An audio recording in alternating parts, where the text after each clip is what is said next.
आगे पढ़ेंगे तो उसने क्या किया कि अगर लकड़ी के रेशों को कूटकर उनकी लुगदी से एक पतली तह बना ली जाए तो उस पर लिखा जा सकता है, और उसने इसका प्रयोग करना शुरू कर दिया।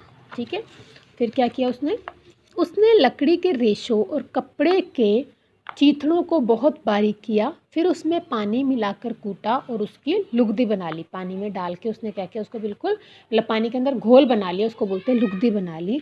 फिर एक सांचे में कपड़ा रखकर उसमें लुगदी डाल दी, उससे पानी निचुड़ गया और ऊपर कागज़ की परत रह गई। इस कागज़ को सुखाकर किसी शीशे से रगड़कर मुलायम बना लिया। इस प्रकार चीनी वासियों ने मेरा आविष्कार किया। तो मतलब कैसे बनता है कि जो लकड़ी होती है, लकड़ी को हम क्या करते हैं, लकड़ी को और कपड़ों को मिला के हम क्या करते हैं, उसको महीन पीस लेते हैं, पानी के साथ मिलकर घोल बना देते हैं, उसके बाद कपड़े के ऊपर बिछा देते हैं। बिछाने से क्या होता है, पानी नीचे चला जाता है और ऊपर क्या रह जाता है, कागज़ रह जाता है। तुम लोग आज मेरे जिस रूप को देख रहे हो, मैं पहले वैसा नहीं था। तब मैं बहुत मोटा और खुरदरा था। आजकल मुझे हाथ से नहीं बनाया जाता। मुझे बनाने का यंत्र सबसे पहले 1799 में फ्रांस के लुई रॉबर्ट ने बनाया था, परंतु इससे मेरी एक पतली सी पट्टी ही तैयार होती थी।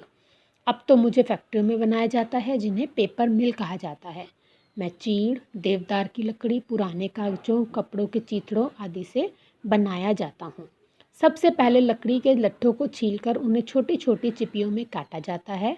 फिर इनमें रसायन डालकर उन्हें पकाया जाता है और लुगदी बना ली जाती है। लुगदी को रसायनों द्वारा सफ़ेद किया जाता है। इसके बाद जिस रंग का और जिस मजबूती का मुझे बनाना होता है, उस प्रकार के तत्व मिलाकर मुझे मोटा, पतला, सफ़ेद, रंगीन, दानेदार, पारदर्शी और चमकदार बनाया जाता है। आपने देखा ना, कागज़ कई प्रकार का होता है, कोई वाइट कलर के होते हैं और जो वो वाले पेपर्स होते हैं, गिफ्ट पेपर होते हैं, वो चमकदार भी होते हैं, है ना। हैंडमेड शीट होती है, उसके अंदर क्या होता है, कलरफुल होते हैं। तो ऐसा बनाया जाता है। आजकल तो चारों ओर मेरा ही बोलबाला है।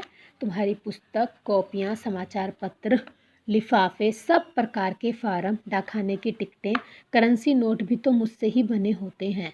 तुम मुझसे बने कपों में आइसक्रीम खाते हो, मुझसे बने डब्बों में फलों के रस पीते हो।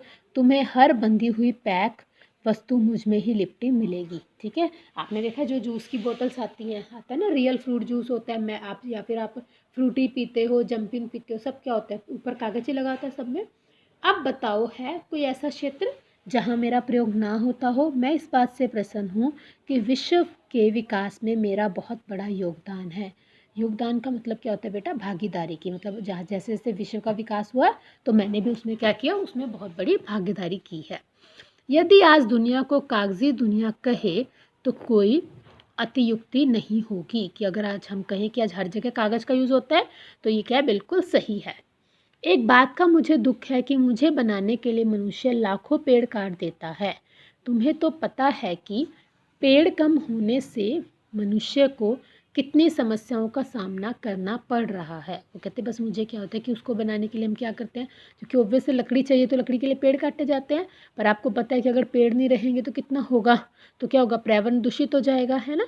तो वो कहते हैं मुझे इस चीज़ का दुख है। मेरे कहने का यह तात्पर्य नहीं है कि मुझे बनाया ही ना जाए, परंतु मुझे बनाने के लिए जितने पेड़ काटे जाएं उससे अधिक लगा भी दिए जाएं, ताकि हमारा पर्यावरण बचा रहे। क्योंकि देखो, कागज़ तो आपको चाहिए, नोटबुक्स तो आपको चाहिए ना, तो उसका क्या सोल्यूशन हो सकता है, क्योंकि नोटबुक भी किससे बनेगी, लकड़ी से बनेगी। अगर लकड़ी हम पेड़ नहीं काटेंगे तो लकड़ी कहाँ से मिलेगी। तो उसका क्या सोल्यूशन हो सकता है कि अगर हमने एक पेड़ काटा तो हम उसकी जगह क्या करें, 2 या 3 पेड़ और लगा दें। बच्चों, एक बात मैं तुम्हें कहना चाहता हूँ कि आप कॉपियों और पुस्तकों से मुझे फाड़कर कभी भी इधर उधर मत फेंको। आप कॉपियों, आप पेपर फाड़ देते हो ना, कभी कॉपी से, कभी बुक फाड़ देते हो, तो वो नहीं फेंकना चाहिए। तुम सदा मेरा सदुपयोग करो। सदुपयोग मतलब सही यूज़ करो। मैं बहुत काम की चीज़ हूँ, ज़रा सोचो मेरे बिना तुम अपना काम कैसे करोगे। ठीक है, कि अगर हमारे पास कॉपीज़ नहीं होगी तो आप लिखोगे कैसे, बुक्स नहीं होगी तो पढ़ोगे कैसे, और सबसे बड़ी बात है कागज़